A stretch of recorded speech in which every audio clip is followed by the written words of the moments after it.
Ladies and gentlemen, it is time. Grab a cold one, crank up the volume, and join the show.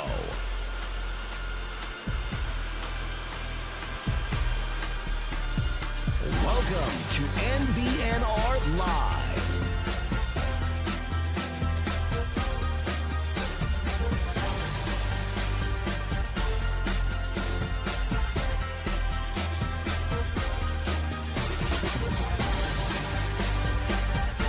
Here we go. It's no block, no rock. Go Big Red indeed. No block, no rock. Episode 270 coming at you from the Sinovation studio in Omaha, Nebraska. Fellas, let's talk about these wonderful refreshments that we are enjoying here from Heavy Brewing. And look at that. It's not beer. It's not. It's a seltzer. I forget the name already. I was hoping Mike Nate could rattle it off. Nate Barley Prick, right? Nate Borley Prick. Nate Borley Prick. Now, maybe it's escaping me because I'm like, it's after Christmas. You know, there's something about the time in between Christmas and New Year's where it's a blur and lives are out of control. Oh yeah. People are crazy. Like unkempt and, disheveled, and memories are bad. So Nate Borley Prick, I don't know what the reference is. It's totally escaping me. Yeah, I don't. Maybe because I'm stupid or what. I don't know, but your boy went back to the gym for the first time today after 6 months of baby rocking and just eating my feelings and drinking all the caffeine I possibly can. Nice. And so when I pulled up and you guys had this like low cal seltzer ready for me, I'm like, hey, that's perfect. That's good for your girlish figure. Yeah. Yeah. Well, they are not only just a excellent beer brewery, but they also are in the seltzer game. And this might be one of the best seltzers I've ever had in my life. Really good. Like, I feel like when some breweries, they try seltzers just to like accommodate another market, they just do it and they don't do it very well. This is fantastic. Like I was telling Jeff when I went and picked this up, he let me try it. And I was like, dude, it's smooth. It's not like overpowering. Cause like that's the issue with some of like those seltzers at other craft breweries is like, they try so hard. Like, oh, you want blackberry? You're getting blackberry. Like, yeah, this is just, it's good. It's smooth. It's easy to drink. I could probably drink 100 of these. Seriously though. They're fantastic. This is dangerous. Yeah, my thing is like when it tastes like liquor, you get that real strong that malt liquor taste. Yeah. I can't do it, but this is good. This doesn't have that. Yeah. And yeah, this is like a kind of a low calorie alternative, but if you have a lot of them, kind of undoes kind of defeats the purpose. You could easily like this whole thing. This goes down easy. That's 32 ounces. This is like 15 minutes. It's gone. Like if you're being like a degen kind of tastes good. Yeah. It's like a pear. It's like a pear type thing. So if you guys have not been to Heavy Brewing in Gretna, Nebraska, make sure you guys go check it out. Hospitality is fantastic. Service is great. And the beers are awesome. All the names are hilarious. And the beers taste even better. So, yep. Heavy Brewing, Gretna, Nebraska. Thank you. Thank you. Oh, and it's been a minute since we were out last week. Yes. We have some news in regards to our merch. We had an issue with like minimums and stuff like that. And so we were like, okay, how do we get around this? If you order something, why do you have to wait for 25 articles of clothing? Yeah. What are we doing? Yeah. Like ridiculous. Anywho, we did find a solution. And we're going with Herd at Brand Goods. Yes. They're getting the store set up for you. So there were some people reaching out like, hey, man, you got to start pushing the merch because I'm not ever going to get anything because you're not going to hit the minimums. Well, that I won't can't be a hit the problem. minimum. Like that's a crazy part. Like people are like, hey, give me merch. I was like, we have to pay for the merch too, guys. And I'll tell you right now, a place that has a minimum of 25 orders just to send you out a hat is ridiculous.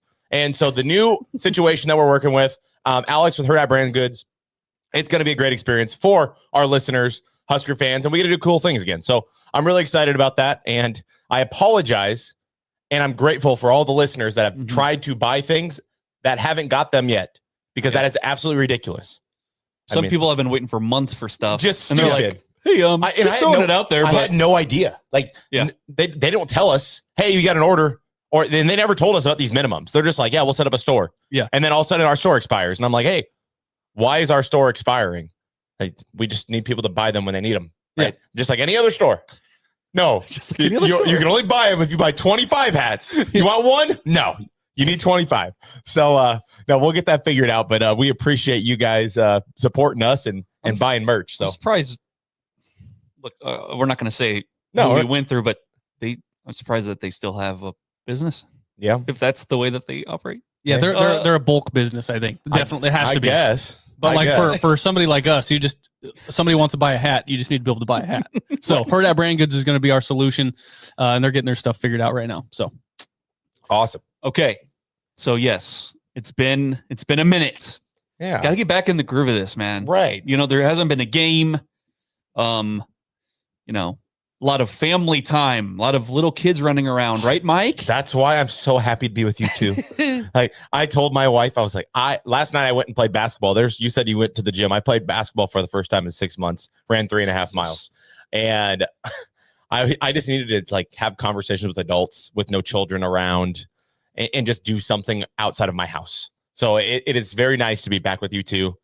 No Conor, he's still in Europe. So hey. Sorry, Conor, but I'm sure he's listening. And yeah, it's nice to be back, though. Yeah, I'm surprised like you haven't snapped your Achilles yet. Hey, like going back. Don't wish that upon me. I didn't wish. Actually, I just said I'm surprised. If you really want to know too, like I balled the fuck out last night. Don't know how, but I did. Because you're playing against people who also haven't played in kind of levels of playing field, maybe. I don't know. It's kind of a wide range of people. Like there's people that have been playing. There's some like younger guys, older guys. But yeah, the real question is, are you playing against like, is there like that 50-year-old dude that plays with his shirt off and is just always sweaty? There are guys in their 50s that play, but they keep their shirts on because it's much appreciated. We're playing at a high school. Like it's just not. It's not that vibe. Every shot they make is a bank shot. Yep. Fundamentals. Yeah. Rain Man. Just Tim Duncan all day. Yep. I'd figure, Kyle, this is your idea. Doing New Year's resolutions real quick. Mm-hmm. I'll just start because this was mine last year, and it lasted for probably a month, which was no fast food. Wow. No more fast food. Which starting Jan 1 or already starting? Because if you start early, then it doesn't count. So, Christmas, I think it was Christmas Eve. I'm like, fuck, I don't have any food. Well, you don't cook. I don't cook. So, like, that's why this won't work for you. You need to learn how to cook. Maybe that's your New Year's resolution is learning how to cook. That's too much work. But went to Panda Express. Panda Express was open on Christmas Eve. I'm like, woo, you guys are awesome. That is fast food. And I'm even thinking in my head, I'm like, oh my God, I should just come here every day because it's awesome. But no more fast food. I lasted for like a month last year, and I probably dropped like 10 pounds. I don't know. But I want to do that again. Like, this helps a little because it's seltzer, but I'm just trying to not be a piece of shit. Okay. Okay. And that's really hard. Okay. It's it's already been like a week, and I need some McDonald's. I need someone get this guy a Happy Meal. Hey Kyle, what's your New Year's resolution? Yeah, so I'm along the same vein as Jared. I eat out like every day because I'm usually just on the run, right? Like I'm just stopping at the gas station or I'm just going out and get something to eat quick. I'm not ever preparing anything the night before because our lives are hectic with children. That happens. And so I did spend December like sticking to not going out to eat like for lunch every single day, and like Carly and I keeping it down a bit. So that was one that like I'm just gonna kind of keep steady on because it saves you a lot of money too. It does save you a lot. Yeah, dude. The bill for food, if you look and you spent every weekday you went out for lunch, my God. Yeah. Like that's crazy. Anyway, my New Year's resolution, my real one, is everybody knows I'm a videographer, photographer, and I want to have my camera on me more. Like there's just a ton of things that I could be documenting with my wife and my son and like him growing up and stuff. And us. And you guys. Thank you. And that I'm just like not capturing. So that is that's my New Year's resolution, is just to have my camera on me more and take more pictures. along that same vein, like when I first got my dog, I would take pictures every fucking day. Your doctor. Every day. Bailey Boo. What's she doing? Picture. No matter what it is. Oh, she's sleeping. Picture. And like ever since, she turned like maybe 2, it's really fallen off. But I take the occasional picture here and there. But there are moments where I'm like, damn, that was a really fun, cool thing we just did, and I didn't document it. So I'm kind of with you. With my doctor, you and your son, same thing. Yeah. Exact same thing. Exact same. And the other thing too about the fast food, dude, I still got the McDonald's app on my phone. Dude, that's dangerous. I'm like, rewards. You got rewards you got to spend. You have until January 1st to spend those. So you don't get tempted to, like when you're in a pinch, you're like, but I got a reward. So I'm deleting it. I'm deleting it right now. Delete it right now. And here's the thing. Those steak, egg, and cheese bagels, bro. So good. I got into a really bad habit of stopping and getting a $6 coffee every morning from Starbucks. Like you do that every morning. That is kind of your thing though. And like that's the problem is it's on my way to work. So I'm like, oh, I'll just grab a coffee on my way to work. And that's just the perfect way to start the day. You got to get out of that. McDonald's is the same way. That's how I am with Hobbies. I'm deleting it. Look, delete. That's my Friday routine. Every Friday I get a big burrito from Hobbies. Delete McDonald's? ? Cancel, delete. Cancel, delete. No. Justin's in the chat asking if you'll send him your rewards. I love that. Instead of steak, egg, and cheese bagels, I'm doing like reduced sugar oatmeal, bro. Hey, I'm going all in. I'm doing bananas. Let's go. All right, Mike, what's your... So my New Year's resolution this year is, so last year I became a member at the Eastern Nebraska Gun Club. And I was like, yeah, I'm going to go shoot more, do all these things. I never did that. So my plan this year is to go shooting more. Like I'd like to go shoot maybe like once a week, once every couple weeks. So that's like my thing. Actually, on my way here, I stopped at and one of the pawn shops here in town. They got new ownership and they're not buying ammo anymore. So they're selling all their ammo for cheap. So I went and got a bunch of ammo for like nothing on the way here. So that's my New Year's resolution is shoot my guns more. Okay, well now you're on a watch list. not like a weird way. I just want to get better at it. Like that's my plan is to get better at it. Yeah. For self-defense only, right? Yeah, range self-defense. Shooting. Be prepared. You never know.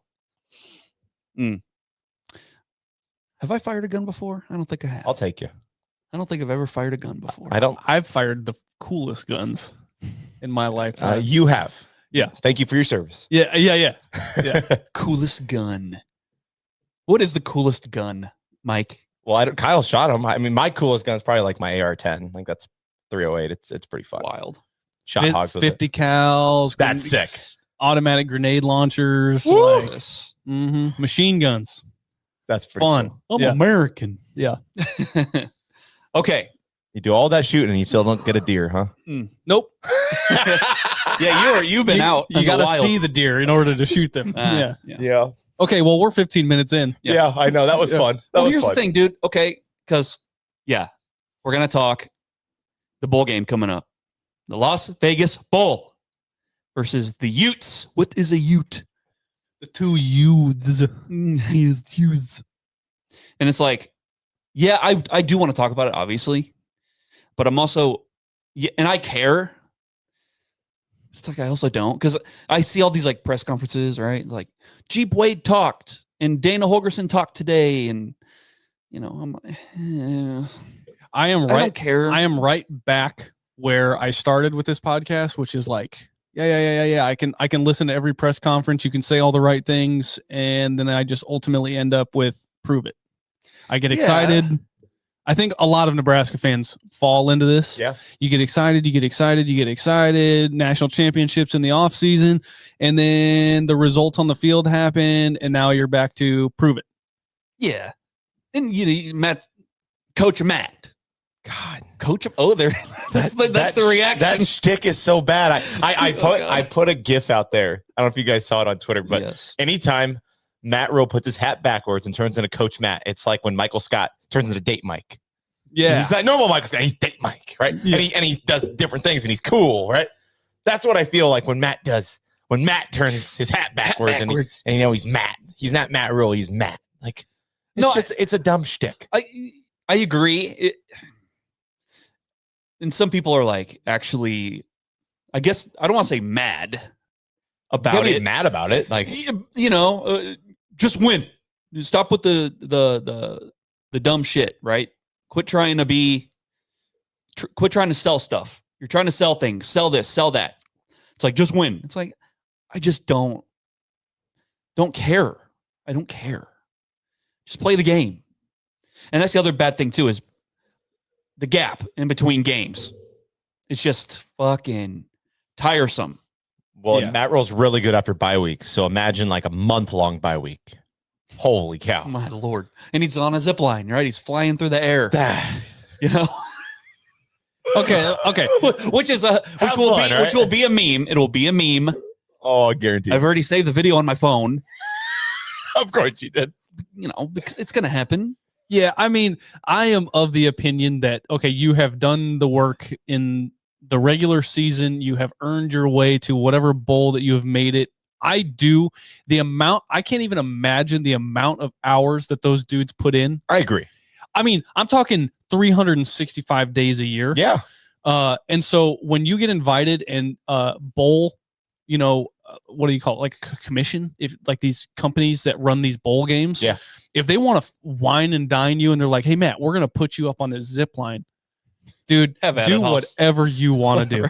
Do whatever. I say just enjoy the bowl game. That is something that a lot of teams, I think, have taken for granted with all the opt-outs, just saying like, hey, we're just not going to go to a bowl game. Look at Iowa State. Yeah. I say, yeah, you worked your ass off for 365 days. Like, do whatever, man. Enjoy it. Go on the zip line. Yeah. Turn your hat on backwards. Hire a D-line coach for a month that wears jeans. Like you're at the wild. You're at the bowl. Have fun, like you said. You know, I'm as skeptical of Rule as anybody. I think I probably have the lowest Chimmer rating here, and even me, I'm like, I don't care. Have fun. You're gonna play the game. You're gonna have a lot of opt-outs. Whittingham's not even coaching. Right. Just, yeah. Am I going to be mad if you lose? Of course. And it's also going to depend on how bad you lose. If you do lose, that's also going to factor into how I feel. Yeah. You know, but just do it. Have fun. You're in Vegas. Fuck it. I don't care. Yeah. That's how I feel about it. Yeah. So I know Whittingham's gone. Like he's in Michigan. He's a Michigan Wolverine now. They are so lucky. That's wild. Now, Michigan does not deserve to even have a coach as good as Kyle Whittingham. Shit, man. Like the way that all that went down, and of course it's Michigan again, getting in trouble again. Because of course. Yeah. And then somehow, of course, they just trip and fall. They trip and fall into a Hall of Fame coach. And it's like, Jesus, you don't deserve that. Like what happened and the timing of it and everything and the way you swept it under the rug and everything else, you don't deserve to get a good coach like that. Now, will it affect Nebraska? Like I've had people ask me, they're like, so like it has to benefit Nebraska if Kyle Whittingham isn't coaching. My answer to that is probably not. Like this guy's already been the head coach in waiting. He's been preparing. The university's been preparing for him to take over anyways. That cake's been baked. Yeah, and he was in Vegas. Like they landed, he was there helping the team and all that stuff, and now he's in Michigan. But like, Big Biff beat you.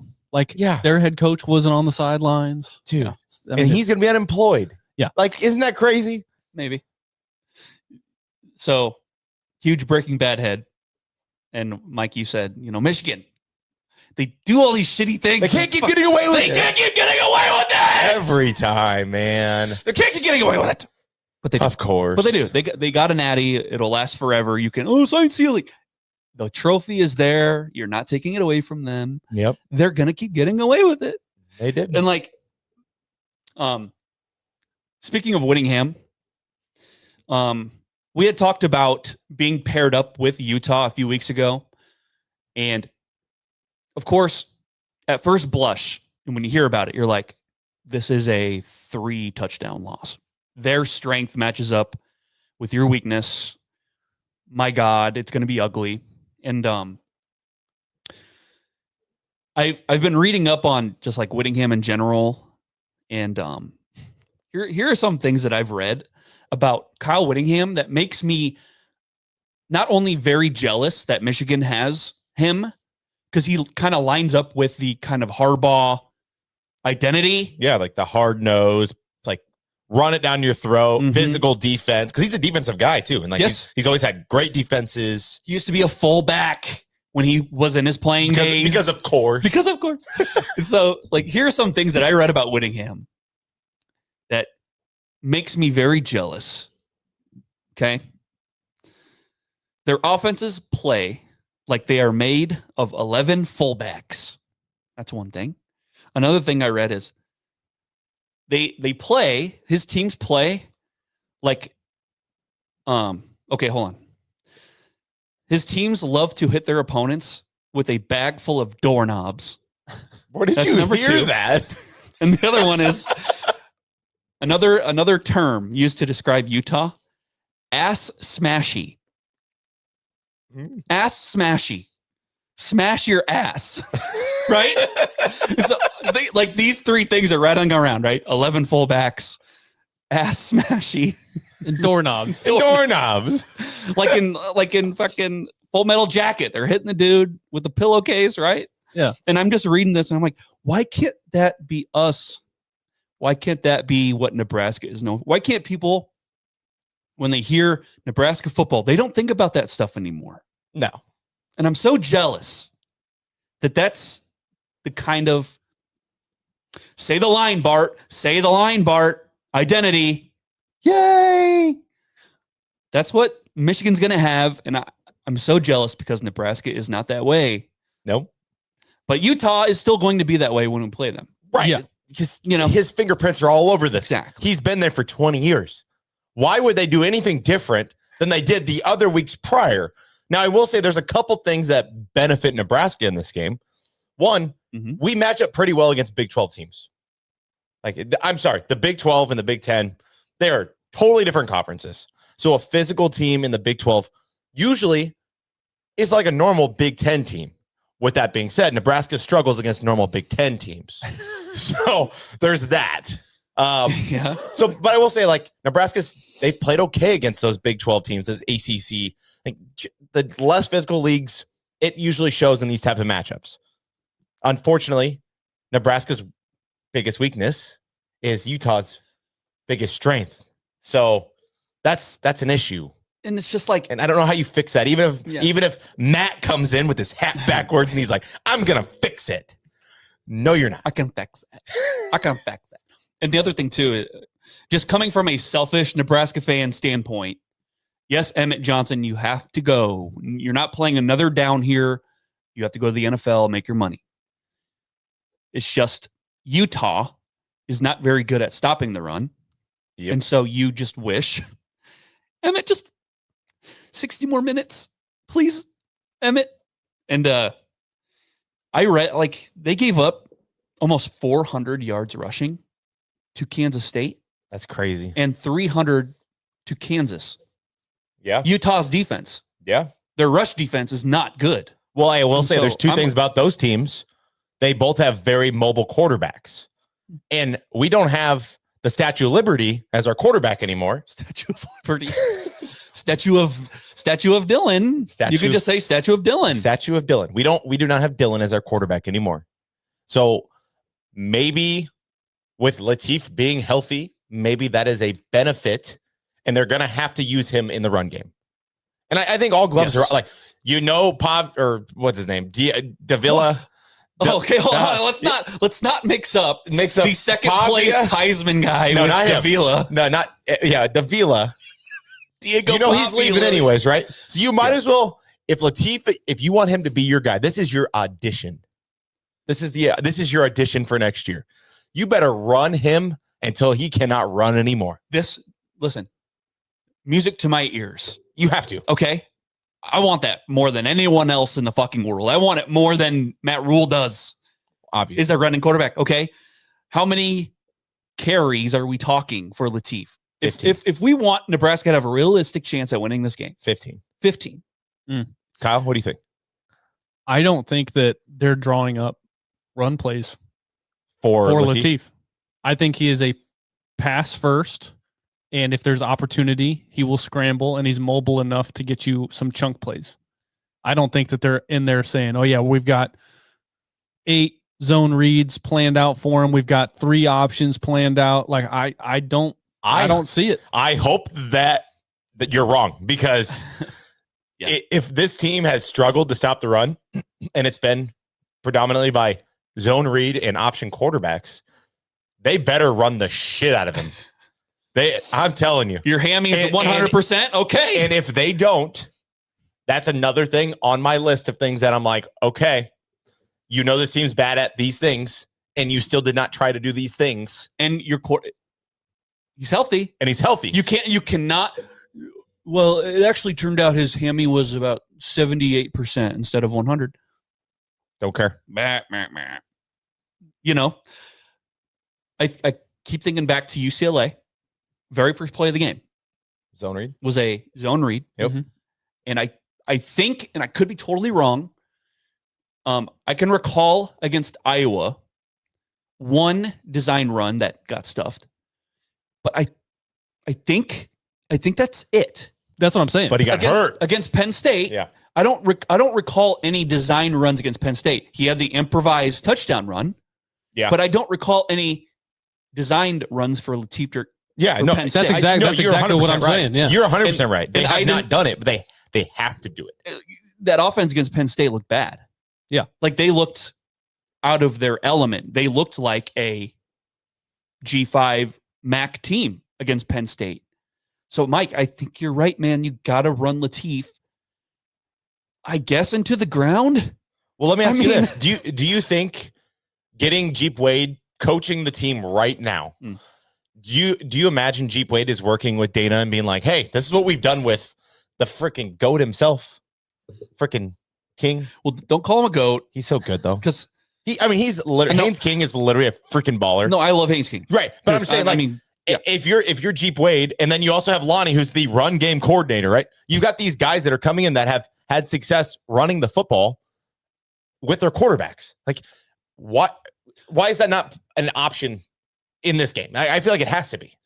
So you bring in Jeep, you bring in Teasley, and you ask yourself, is that going to change the scheme of the offense?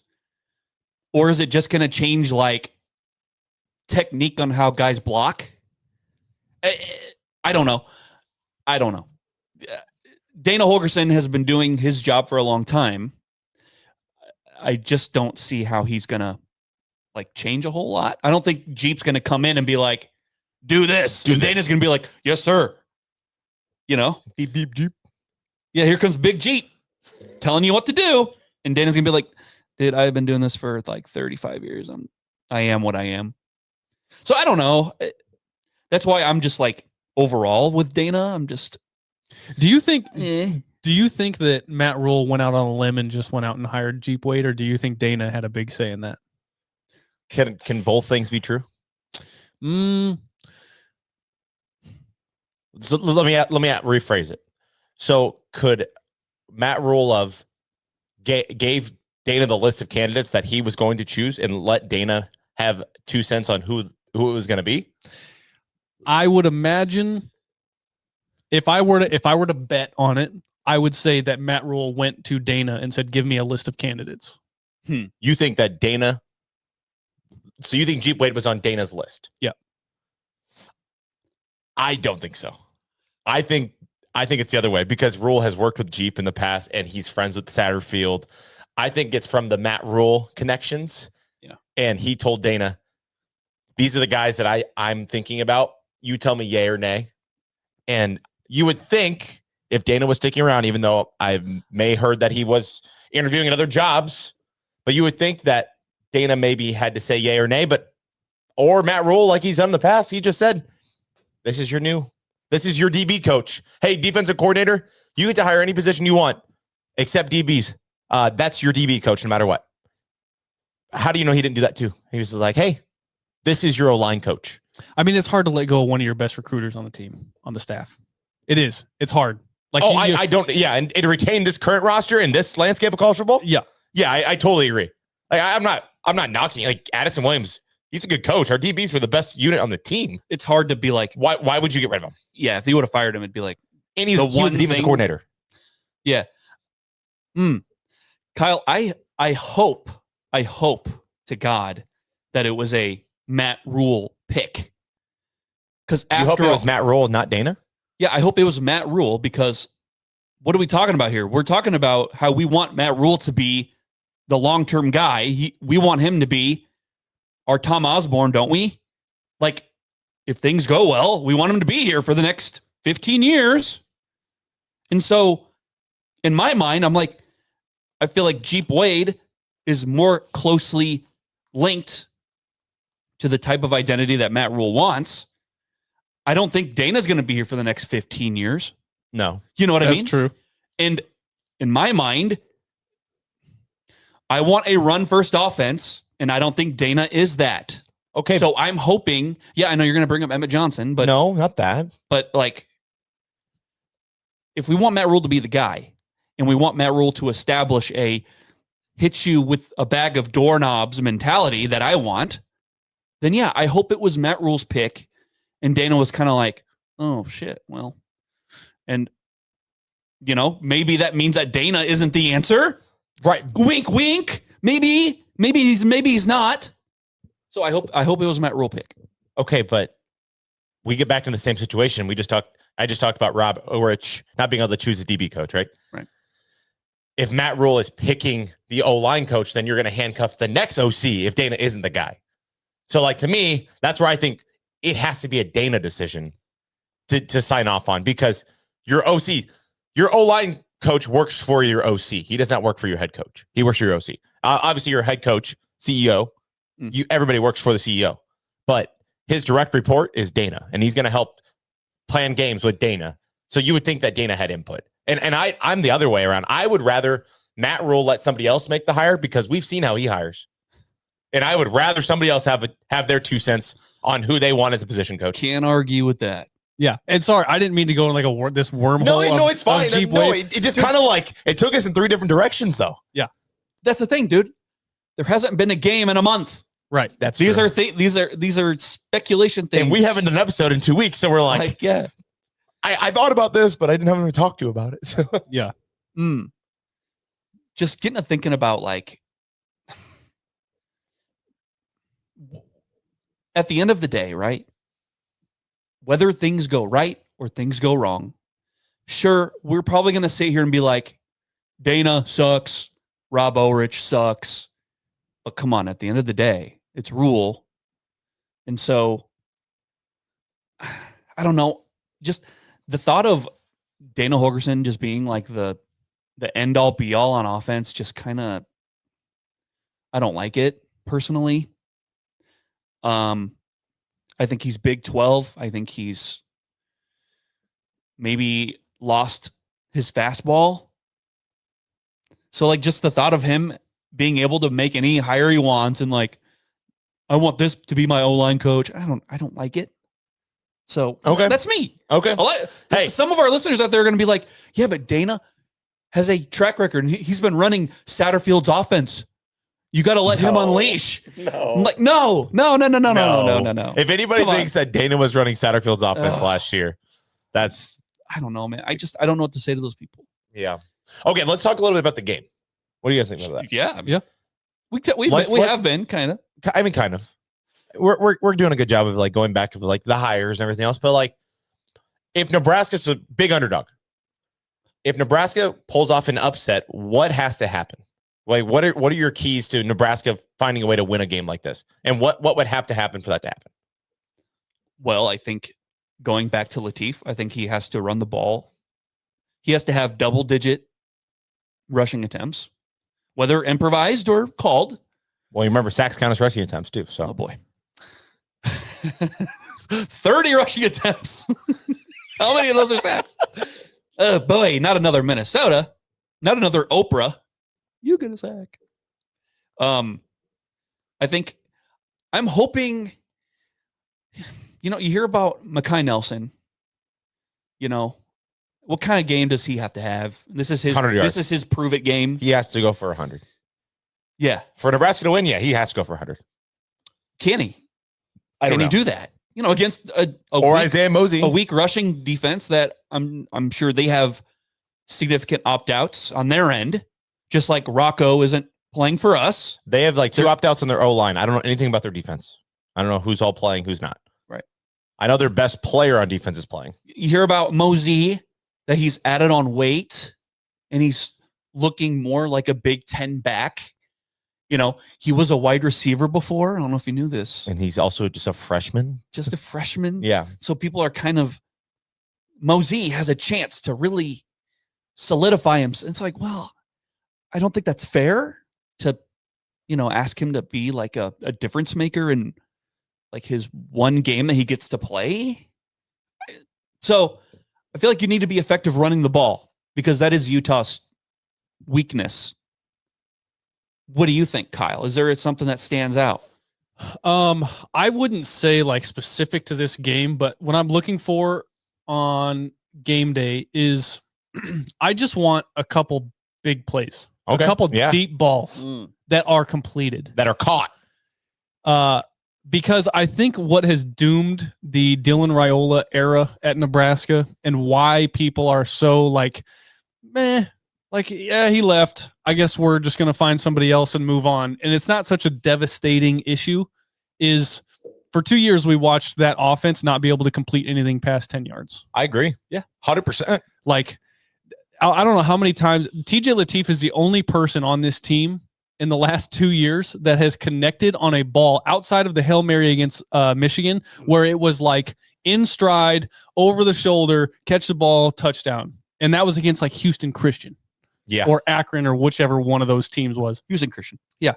I just want a little bit more of that because then the defense is forced to just back up a little bit. They're not just pinning their ears back and loading the box the whole time. If they think you can blow the doors off behind them. That's just something like in general I want to see. I like that. Yeah. And all the receivers are playing. Yeah. And you saw TJ Lateef against UCLA dropping the ball in the bucket on Emmett on the wheel route and like just really well thrown balls. So I don't know. That's some things that I want to see. Just some complimentary like play action and all that good stuff. It's funny you say that because you're taking shots downfield, right? I'm watching Army play in the bowl game. They take more shots downfield than we do. Mm-hmm. Okay. Yeah, because teams are loading the box to stop the run, and it opens the stuff over the top. Indeed. Yeah. So I'm just sitting there. I'm like, it's really funny because I get shit. That's fine, whatever. Army takes 3 shots downfield, like 30 yards, and I'm like, I haven't seen Dylan Raiola, 5-star quarterback, do that in 2 years. Well, he attempts them, but he underthrows them, and either Fair. it's a flag or nothing happens. So, like, or the ball hits the ground. Yeah, like we have not seen Dylan make one 5-star deep throw at all since he got to Nebraska. The best throw he's made at Nebraska is in the spring game this year when he hit the center of the goalpost. Well, hey, you know what? And there were some really, I will say this, I'll give him credit on like the really tight balls to the tight ends. I forget what game it was, but it was a close game. Oh yeah, like on the corner, like the one that he rolled out and he hit Lindenmeyer. And Lindenmeyer versus Maryland. Yeah. Yeah. Those, I mean, he had some impressive throws like that, but what I just, how many times did we see him just like drop back and just drop a dime 40 yards down the field and the guy catches it and just keeps running? Never. You see it every week. Yeah. For other teams every week. And you just never saw that with Nebraska ever. Well, Jacory Barney wouldn't be talking about how his season would have gone better if he had, stats and this and how that'd be better next year. If, his stats weren't good because he didn't have any deep balls like that. Like utilizing Jacory, I know getting him in space and throwing him swing passes, it's cool, but also make the plays like a punt return. If you throw him a ball in the middle of the field, if he's open, that's when he can actually kind of use the open field. And never did we find him open deep one time this year. That wasn't ever his game. And I don't really know what his game is. I don't know it's throwing him pop passes, throwing him little things like this. Yeah. Putting him in motion pre-snap and having the defense go, oh, whoa, hold on. Whoa. Yeah. Just never, especially compared to his freshman year. Freshman year, it seemed like every play he was in motion. They're giving him a little something. I don't know where that went. I don't know what happened. Well, that was the Marcus Satterfield. Like, he was very creative. The most simple things he was so bad at. And I feel like the creativity kind of went away this year when Dana took over. It was more like simple, high percentage plays and nothing that was going to risk a turnover. Yeah. Which was those deep shots and just simple things like being able to hold the ball longer than 2 seconds. Yeah. Our guy, Justin Rogge. Yeah. He says 15% on passes over 15 yards before yak. So I don't know where, if you have like a, I don't know, like some sort of like, is that citation. the completion percentage or 15 or that's 15% of our plays? I think it was 15% completion. Well, no, that can't be. Because that would be on passes over 15 yards before contact. Okay. Yards after catch. I mean, listen, based off what we've watched, that sounds believable. I believe but that. 15 is like bad. Like what? Why don't we just do Army then? At that point, like, is that including both Dylan and TJ? Because like TJ's the only one who's actually completed them. So. Right. It's just funny. Like, let's just run the option then. If we're completing passes out of 50, I could do that. Fat Herbie can do 15%. Fat Herbie is less of a statue. It's crazy. I don't know the research on that. Hey. I'm just gonna believe Mr. Rocky and that he's not bullshitting us here. That's awesome. That's awesome. All right, so what are we at? We're at. It's just hard because I don't know. I haven't watched any of the press conferences. I don't know any of the like sound bites that have come out. I saw Matt Rule on the zip line. I saw the backwards hat. I saw the dude in jeans coaching. I saw. Do you think when he's coaching with his hat backwards, he's like, I'll say this. Put your hands inside. I'll say this. I didn't get to like give my opinion on the hat backwards Matt thing. Sure. If you listen to some of the like local media, they mention this kind of thing and they're like, yeah, he's getting in there. He's going to work. Right. If you were to ask some of these like media members in private, you bring them in the studio, you sit them in the corner. What do you think? They're probably going to be like, yeah, come on now. Yeah, come on. I'm just on the whole like hat backwards, like persona Matt thing. That gives me the ick. It gives you the ick. Huh? Yeah. Let me put it this way. If backwards hat Matt was all we needed to fix the run game, that run defense this year, don't you think we would have done it? Don't you think if it was as simple as Matt just turning his hat backwards and coaching the D line to fix everything, do you think we would have done it? Because obviously, like, I don't think it's going to make a difference at all. I really don't.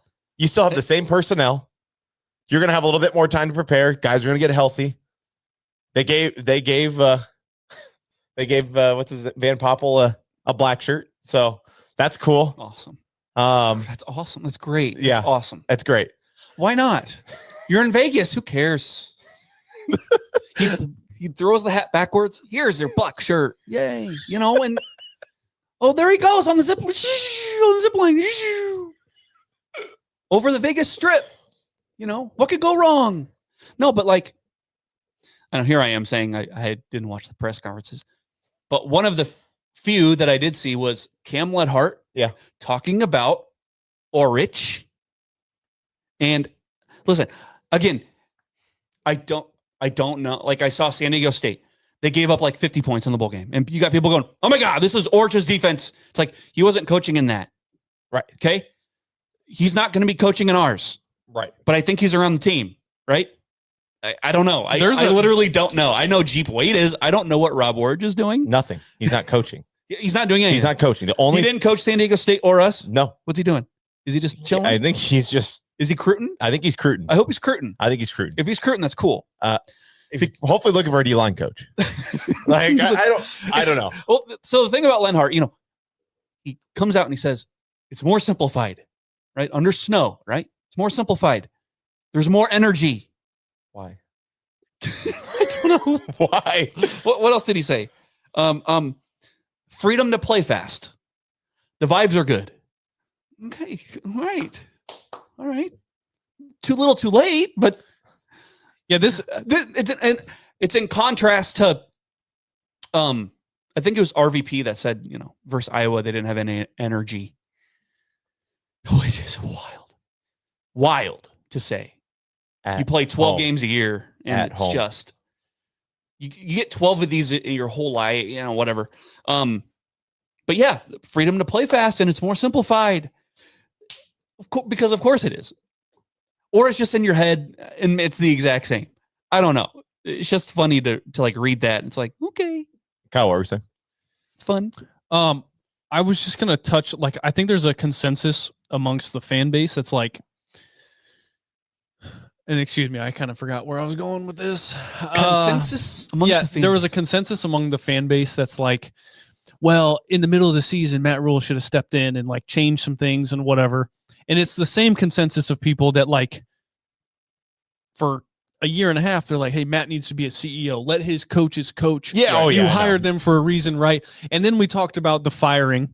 And we're like, hey, yeah, it's probably because Matt Rule was letting him coach and he's standing on the sidelines going, what are we doing? Like, what the hell is going on? Yeah. I just hope that like moving into this bowl game and this off season, that Matt does get into a little bit more like, stop trusting what your coaches are just doing and just letting them do whatever they want. Because at the end of the day, there's only one person that has to answer for the wins and the losses. And it's not Terry Braden. No. He said bye. Got hired at South Florida. Is that where he went? South Florida, I think, or Central Florida, something like that. His resume does not mention Nebraska at all. No shit. His coaching resume, defensive line coach, Terry Braden. All of this stuff is about the Chiefs. Not one thing about what he did this year. Yeah. What does that tell you? But yeah, that became kind of a sticking point with people because you had Rule saying in the past at Temple and Baylor, he was down doing indie work, right? Independent work, I assume is what that means, with his D lines, and he would do it all the time. But he didn't do it this year because there were other circumstances going on. There were things holding him back. This is what Rule said. Yeah, he finally used the former head coach Scott crutch. He did. He finally pulled it out. People don't understand. People don't realize what he had to do. How bad things were. Right. Isn't it funny how it took till year 3 for him to pull that out and be like, oh, I had to clean all this mess up. You don't understand how bad it was when I got here. He didn't tell us all that when he got here. He said, oh, I tipped my cap to Scott. He did a good job. These are my guys. This is my program. Right now, after year 3, that's his crutch. I had to do all this stuff. Now I can focus on the fundamentals of coaching the trenches. Well, it's just kind of odd. It's one of those things where you had Ty and Nash leave. We talked about that. How the D line was going to be a clear weakness of the team. We said it. You had the basics, the basic media members, the ones that have access, the ones that are rarely critical of the team because they have access to the team. They're saying that the defensive line is a weakness. Fans said it. And Matt Rule listens to the fans. By God, he's listening to everything. D-line is a clear weakness going into the season. Lo and behold, the defensive line was the clear weakness of the team all year. You showed it versus Cincinnati in week 1. And so to hear Matt Rule be like, yeah, this is the one year I didn't step in. It's like, but you're getting paid millions to understand what the weaknesses of your teams are. You hired Terry Braden, who's never been in charge of a D-line room ever. Nope. Wouldn't this be the one year that you do that? Would this be the one year that you do realize after Michigan even? It's like, okay, all right, we're getting kind of manhandled up front. Brennan Sorsby kind of ran all over us in week 1. Akron, Houston Christian had the 90-yard touchdown run, whatever. Fuck it. But it's just, how do you not realize after week 5, yeah, I should probably find some time. I'm getting paid. How much is he getting paid? $7 million a year, something like that. Shouldn't you be like, at Temple and Baylor, I stepped in. Why wouldn't I do that this year? Why wouldn't I? With your Make-A-Wish D-line hire. I know we can talk about CEO, but part of being a CEO is freeing you up to do things that need to be done. Isn't coaching the D-line one of the things that needs to be done in the Big Ten? Yeah. Wild. Yeah. Wild. It's so tone deaf to say that there were other things holding him back because you're doing the podcast and do the podcast. I don't give a fuck, dude. I don't care. But don't you just know people are gonna be like, yeah, because you're doing the dumb podcast. He did mention that he would receive those messages. Yes, he would. Because he mentioned it. So aware of what everyone is saying about him. He is so self-conscious. He talks about it all the time. At Carolina, they're booing me. They're booing my family, right? They're giving me shit on social media. They're making fun of me. He knows everything that we're saying. Even with us blocked. He blocked us. Come on. It's just wild to hear. At Temple Baylor, I did it all the time. But this is the one year that you don't do it. So did you do it when we had Tony White and Ty and Nash? Did you help them coach? No, he didn't. I don't know. Yeah. Okay. So to the notion that he should have stepped in the middle of the season, right? And I totally agree with you. And I would imagine I would have a hard time believing that Matt Rule did not sit down with Terry Braden and did not sit down with everybody involved and been like, how do we fix this? Yeah. What do we do? Right. I know I would bet my mortgage on the fact that Matt Rule stepped into that room and was like, we've got problems. Yeah. And he had to have stepped in. Right. So he says that I'm being a CEO, whatever. It's not my fault. It's not my fault. I should have stepped in sooner. You can't tell me that you didn't because you knew that was a problem. Everybody knew it was a problem. You watch the games, you understand it's a problem.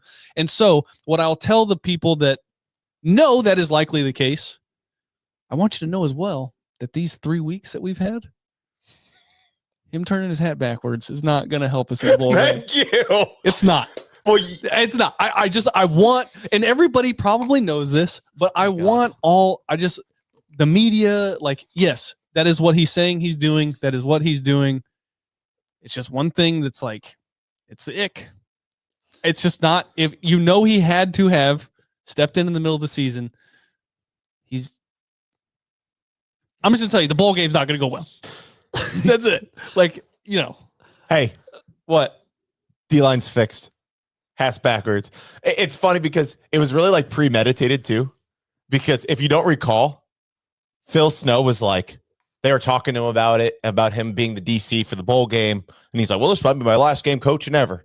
And they're like, well, how about Matt? All that. He's like, well, I'm going to tell him he needs to put his hat on backwards and coach the D-line. And what do you know?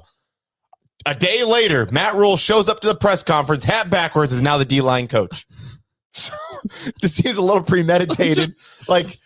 Phil Snow was involved with the defensive planning the whole time. You said, Matt Rule, out of all the years you didn't get your hands involved, a year with the first-time, full-time defensive coordinator that's never coached a lick of anything in this era of Big Ten football. You've got Terry Braden, who's never coached a room before, who's never coached at this level before or in this league before. And this is the time that he takes off to not do independent work and get involved. I find that hard to believe. Well, again, and what is he going to do to fix it? It's the Jimmies and the Joes. It's not the X's and those. Right. It's the Jimmies and Joes. You don't have guys big enough to run this system. You forced this 3-3-5, and now you have to live with it. It worked when you had 300-pounders and Ty and they were 6-year seniors, right? These guys have been in college for so long, they have a 401k. And yeah, I'm sorry, it didn't work with a sophomore and a true freshman that was playing defensive tackle. That should probably be a defensive end. Was there a whole lot that Coach Rule could do with the D-line? Probably not.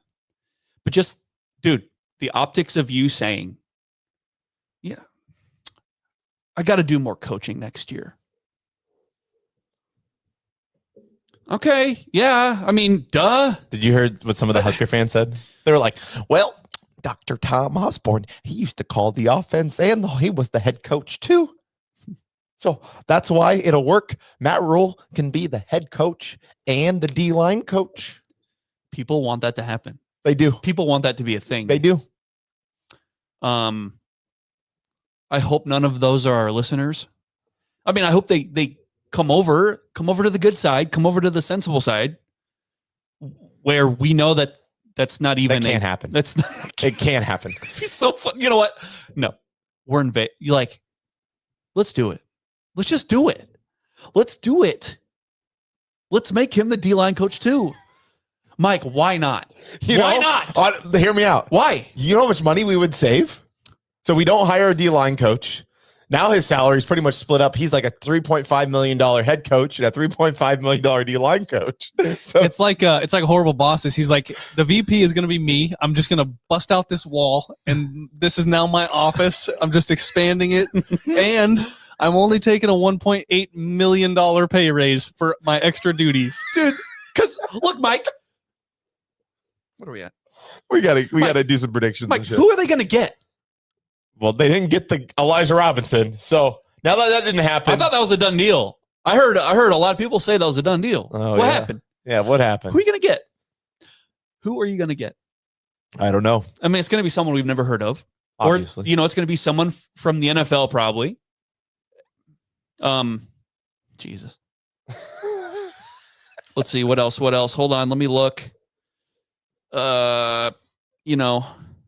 Hopefully we see a Hoiberg type shift in identity, right? We thought Hoiberg was as good as dead given his first 4 years.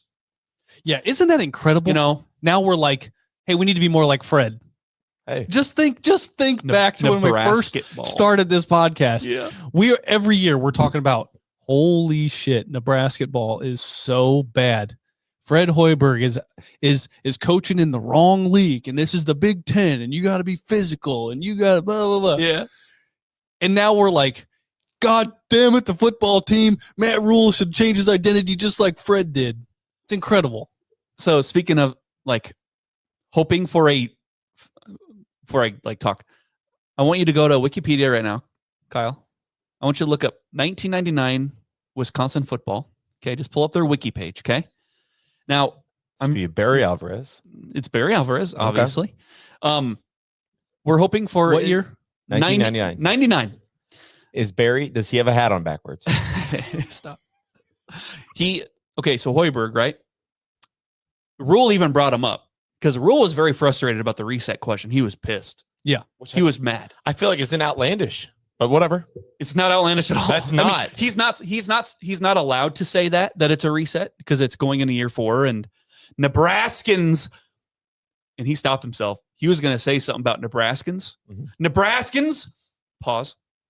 We are moving forward. He wanted to say Nebraskans are so fucking impatient and they have too high of standards around here and they're unreasonable. So on the wiki page, yep. Offensive scheme on the right side. What does it say? What's it say? It says Smash Mouth. Interesting. And say it again. And in the quotations here, it says citation needed. No. See, but here's the thing, right? Smash Mouth, okay?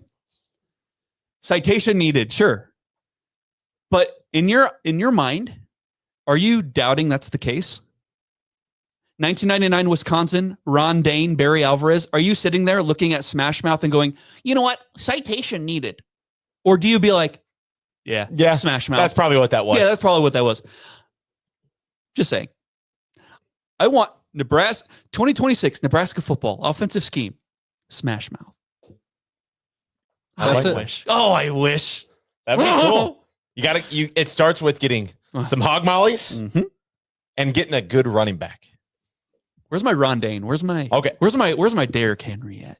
We're gonna do our predictions, but before we get to those, what if you have to choose 3 of your top transfer portal additions in the offseason by position group, where are they? Rank them 1 through 3. So like what's the most important 1, 2, 3? What does Nebraska have to get first? Can we say D-line, or can we do like D-line, O-line? Are you saying Dylan? Dylan? Goodbye, Dylan. I think my top 3 is line. Like whatever.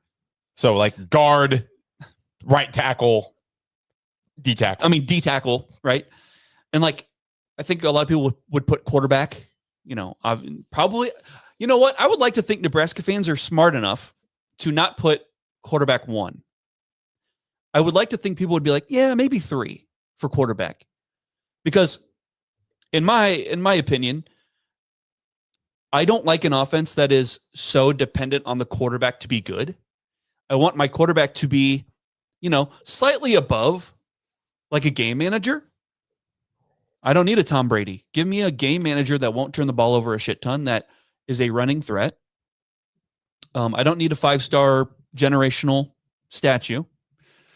So I would say some form of D-line, O-line, D-line. Like, it's just got to be lines. So just lines. Lines. Kyle, what is yours? There's a lot of holes. You need a running back. You need a linebacker. Yeah, I mean, it's wild. It's hard to put your top 3. It's hard. I would go defensive line. So a D tackle. Yep. Running back, quarterback. That would be mine. I would even put like linebacker in there somewhere as like an honorable mention. Yeah, and we have the whole offseason where we can start ranking these things. And January 2nd is going to be so much fun, guys. We might have to do like a special episode like that week after, like once like the portal starts hopping. We might have to do something. But I'm with you, Jared. I think it's going to be, I think it's D-line, O-line, quarterback. But I also wrote an article about how this quarterback, like Matt Rule, has to swing for the fences on the quarterback. And I know you don't think it, like, we don't need to get a big name quarterback, but I'm sorry. In year 4 and just like the hires that he made and where he's at with this program, you need a game-changing quarterback too. It's the highest paid position for a reason. Left tackle is the second highest paid position, and you need both those positions. So, and I just don't think like a D tackle is going to cost as much as getting a good left tackle and a good quarterback.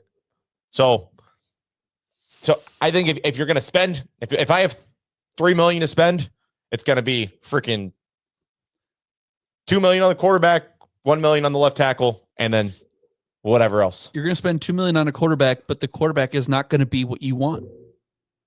You're asking for a year 4 ass kicker at quarterback. You're not going to get that for $2 million. Let me ask you this: Do you like Aiden Childs? If Aiden Childs was the quarterback, would you like him? Well, listen, okay. Here's my point on Aiden Childs. The minute somebody references Jeff Sims, it's ridiculous. That's a terrible comparison. I'm out. Yeah, it's the low-hanging fruit comparison. It's the basic. Is it because they're both black? Like, honestly, I mean, honestly, because I don't think you're ready for that conversation. There is nothing. Their games are so different. It's insane. Aiden Childs had a better turnover to touchdown ratio than Dylan Raiola did. And he carried the ball. People are highly like, yes, did Sims did Sims turn the ball over? Yeah, at historical rate. Like Childs last year, his touchdown interception ratio was not good, but he is not nearly the historical just turnover machine. No, he's not. Like, yeah, that's such a misconception about. Yeah, that's a terrible comparison. Yeah. No, I don't know. I kept hearing people like knocking a Childs. Like, I think that'd be perfect. Set it up. It's a guy that TJ could compete against, and then you go in and get, and then you have Trey coming in later. Like, well, Childs was on my. He was on your list. My wish list. Yeah. So would I be pissed? No. Is he a winner? Is he a dog? Probably is he a winner? No. Is he a dude? I made that whole fucking thing. Mm-hmm. Okay. Yeah. Listen, I am still on the notion that, and you know what? I'm not ashamed to consistently ask for what Iowa has done and what Kirk Ferentz has done at Iowa. Just do like no quarterback. Tell me his best quarterback. Besides Brad Banks, because Brad Banks is the obvious, Rose Bowl and all that shit. Since 2011, I just looked this up. They've had two quarterbacks drafted in the NFL. Since 2011, Beathard and Stanzi. Well, I'm off the page now. I bet it's okay. Beathard Here it is. And Stanley. Here it is. So all right, Stanzi. Stanzi and Beathard. And one moment. It's okay. It's CJ Beathard. Sorry, I'm scrolling. Stanley. Nate Stanley, huh? Yep. Nate Stanley was drafted? Yep. Beathard was not. That he was with the Niners, but maybe I thought he got drafted by the Jags. in like the 7th round or something. But like your overall. Oh yeah, you're right. Yep. So 3 since 2011. Okay. But my point being is that every year we're like, everybody's trolling on Twitter. Oh yeah, our backup quarterback TJ Lateef has more yards than Mark Gronowski after 3 games. Everybody's dogging on What's him. their Right? record? Yeah, and then you look at their record, and it's just because they don't need a great quarterback because they develop and have great lines, and they just play fundamental football. That is all I want. If you tell me we're rolling with TJ Lateef next year, but we're revamping the offensive line, the defensive line, and we're going to play fundamental smash mouth, a little bit of zone read football, give it to me all day. Did you just say smash mouth, Kyle? I did. Citation needed. Okay. If you're going to run that offense, you got to be committed to it. You can't just fucking abandon it. When you're at Minnesota and it's your All-Americans homecoming, you don't say, oh, we're not going to run anymore. Crazy. You got to commit to it. We only got 2 yards on that carry. Well, guess we got to go away. Guess we got to do an RPO with our non-running quarterback. Okay. Nope. Got to commit. Okay, scoring predictions. I have your guys' scoring predictions if you don't remember them. Or maybe they've changed. We gave our predictions before Kyle Whittingham took the job at Michigan. So I guess the question is the loss of Kyle Whittingham going to make a big difference? Mike, what did I say? 31-21? So I'll go through what our predictions were prior to Kyle Whittingham taking the Michigan job. Yeah. Yours was 34-21 Utah. Okay. Jared's was 38-17 Utah, and mine was 28-10 Utah. I think I shifted. Somebody asked me today. Oh, it was Blake Mace with the last take. What's up, boy? Yeah, ran into him at the women's basketball game today. Of course. He's everywhere, dude. I know. He's a super fan. Yeah. But yeah, I ran into him and he's like, "What's your prediction?" And I was like, "I think 31-21 maybe." So mine has changed a little bit. 31-21. So Utah. It went down. It went down 3 points. You think they're going to score 3 less points without Kyle? Yeah. Kyle. I look, to be real honest with you, I know jack shit about this game. I know nothing about Utah. This is a total shot in the dark. Yeah. Oh, crud. Because, like, 38-17 what you had before. Their quarterback, Devin Dampier, is he still playing? I think he's still playing. Yeah, I think so. I'm assuming I haven't heard anything different.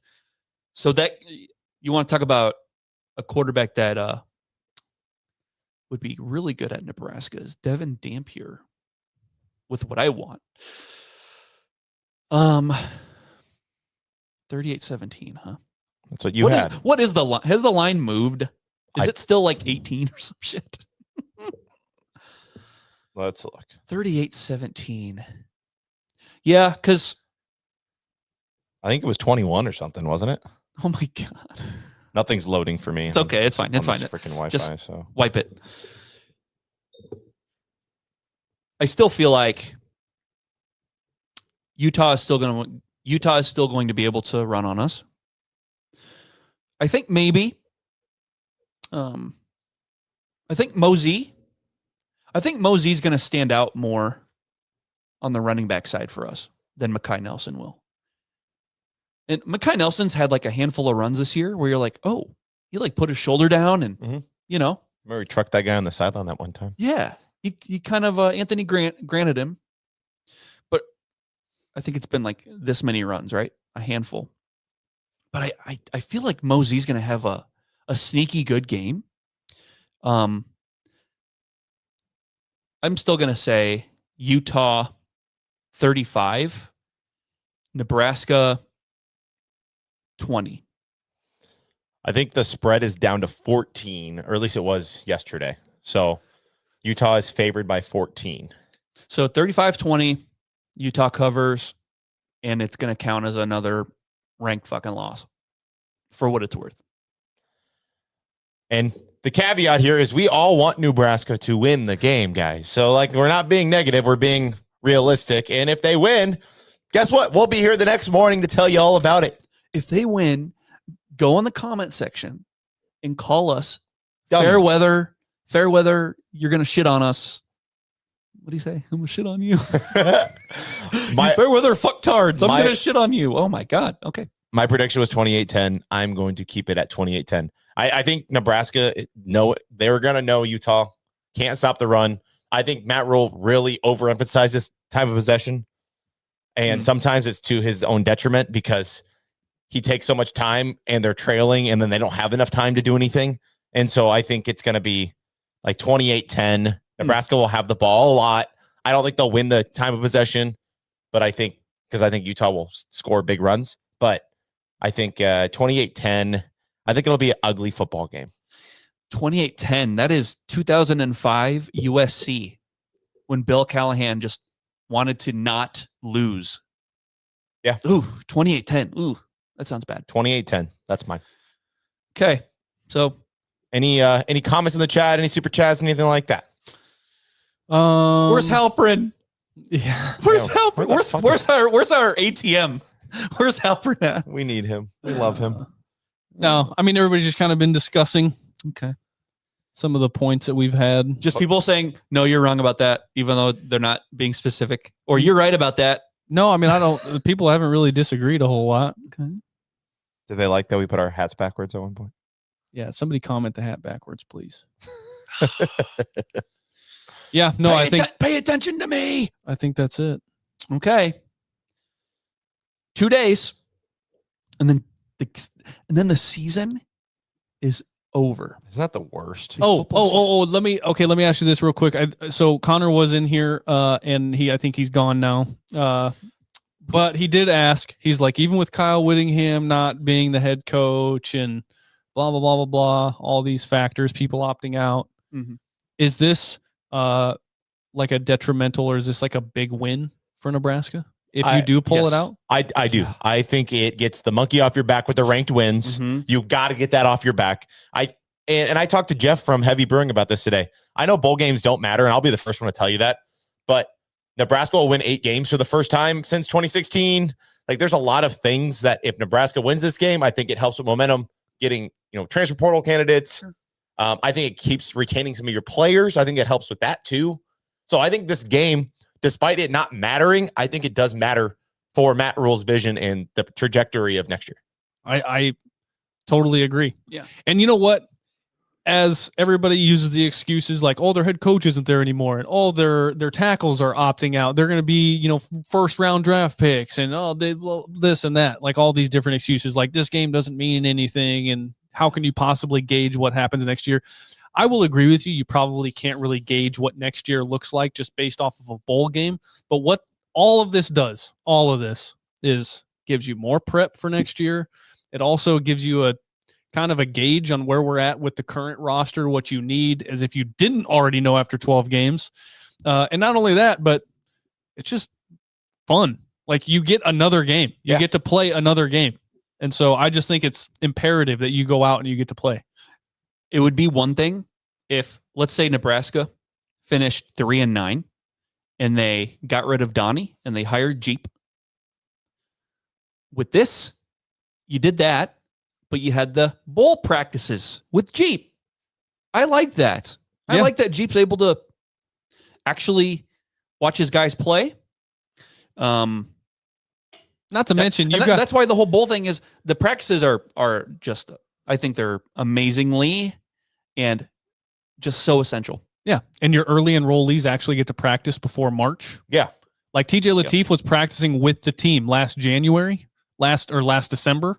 So that's perfect. Like, that's cool because, well, that was my point of being so upset at the USC game and not being prepared and all this. Like, dude, you've been practicing since January. Like, give me a break. But well, and dude, you're talking about wins and losses. If the Huskers were to win, if I'm on Husker Max or if I'm on Wikipedia in the year 2042 and I look back and there's a W, I'm not going, oh, well, actually, their Outland Trophy winner wasn't playing that day. Don't care. But that's also going to apply to a loss too. Well, yeah. We're going to be like, oh, well. And we've never, as a program, lost to Utah before. So This would be that blemish on your record against Utah. I know we don't play them a lot, but before we wrap up, of course, got to talk about our good friends here at Sinovation Omaha. At Sinovation Omaha, your image is our business, from eye-catching indoor and outdoor signs to clear and professional wayfinding solutions. We find your brand stand out.